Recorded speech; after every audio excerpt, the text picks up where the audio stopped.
The number one knock on Bitcoin for the outsider is, well, it's just software, someone else can copy it.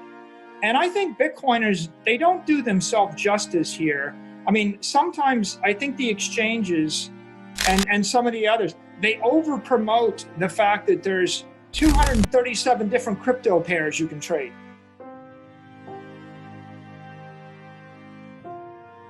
You know, like every good investment, in my opinion, if you're going to put a lot of money at work, the winning formula for the past 10 years or 15 years has been find a digital dominant network that's dematerialized some fundamental thing.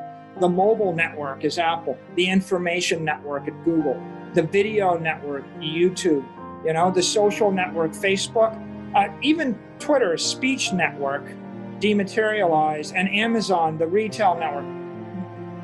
You buy them when they're $100 billion market cap. When something hits $100 billion, and when they're 10 times bigger than the next biggest thing, and they're $100 billion, they're probably going to crush everything.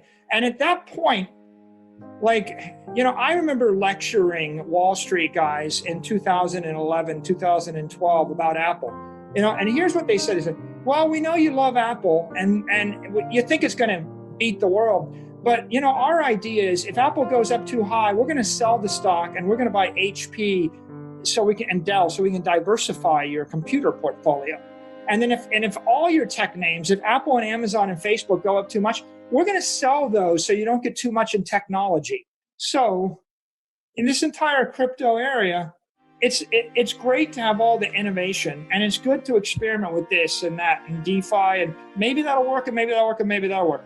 But to the outsider, you look at it and you're like, well, what if everybody moves their money off of Bitcoin to Ether or to whatever, or to Yo-Yo coin, and you know, and they stop, and then someone puts this language, 8 pages of language in front of you. What happens if there's a hard fork or a soft fork? You know how debilitating, anxiety-inducing that would be to deliver 8 pages of legal disclaimers on hard fork, soft fork risk. Like, you mean like my crypto can float away? And they get all anxiety-ridden. So you got to get beyond that. Okay, and it's easy to get beyond that. The easy way to get beyond it is to say, look, this is a proof of work crypto network designed to be a store of value, and the only thing we're going to do is maintain a constant store of value as a digital gold, and we're going to expend huge amounts of energy to protect that network and upgrade that network. And you can take your $500 million out of the bank and put it on our network, and everybody in the community is going to spend every iota of their energy to make sure no one F's with that network. The number one knock on Bitcoin for the outsider is, well, it's just software, someone else can copy it. And I think Bitcoiners, they don't do themselves justice here. I mean, sometimes I think the exchanges and some of the others, they over promote the fact that there's 237 different crypto pairs you can trade. Right, and I've done that. It's like that. It's that long tail where all of a sudden there's one thing, and I want to have a list of 47 things, but you know what's an epiphany? You know, the epiphany is when you're a young CEO and you're like, I'm going to put a salesperson in every single state in America. There's 50 states, 50 salespeople. There's an epiphany when you go to New York City and you realize that half of all the money in the country is in one city. And then you realize that maybe you're being captured by orthodoxy. And here's the thing that really just kicks you over the edge, though. It's just when you go to real Bitcoin dominance and you look at Bitcoin and then Bitcoin Cash and then the next one, you realize, okay, Bitcoin is 92% of everything. And the next competitor is 2%. And then the next competitor is 1.5%. Okay? The number one knock on Bitcoin is, well, maybe it's the MySpace, the Facebook. It's like, absolutely not. If you know anything about MySpace, you realize that MySpace was never worth more than $1 billion. Okay? MySpace was 200 times smaller than Bitcoin is right now. It was never that case, right? There's never an example of $100 billion monster digital network that was vanquished once it got to that dominant position. You know, whenever I see that, I'm like, well, that guy won't be in the market very long, because no one that really wanted to buy a lot of Bitcoin would be so silly as to spike the price so hard. You know, I can tell you this, which is we bought $425 million worth of it, and we never ran the price. Not a dollar. Like, you don't know. Pretty impressive. Yeah, it's right? pretty Like, impressive. if I'm in the market, you wouldn't know that I'm trading against you ever, because that's not how you get stuff done, right? Let the market come to you. So the good news is, if you want to buy hundreds of millions or sell hundreds of millions, you can do it and not be seen, and you can do it without moving the market materially or panicking anybody. But you have to have the right team, the right tools, and the right discipline. You can't be in a hurry.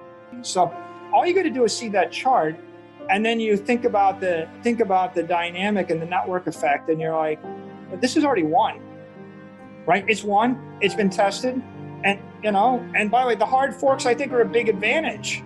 The fact that Bitcoin went through it, and we saw what happened, and we saw that the community would defend Bitcoin. That's what gives a person like me confidence to invest hundreds of millions of dollars in Bitcoin.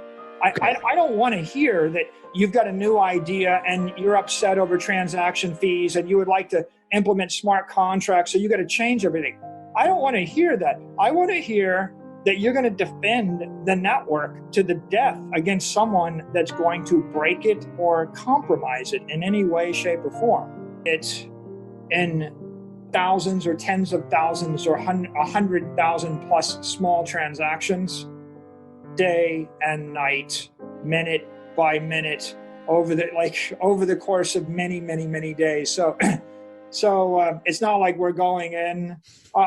I'll sit and I'll watch this happening, and I've got a great team, a great team that I've worked with, and some excellent professionals. They are brilliant geniuses at what they do, but let me tell you, they've got great technology too, right? It's like, and you got to have the right technology, you got to have the right team, and then you have to be very patient, like very, very patient. So that's our customer base. So we realized that our software kept working. Demand was still there.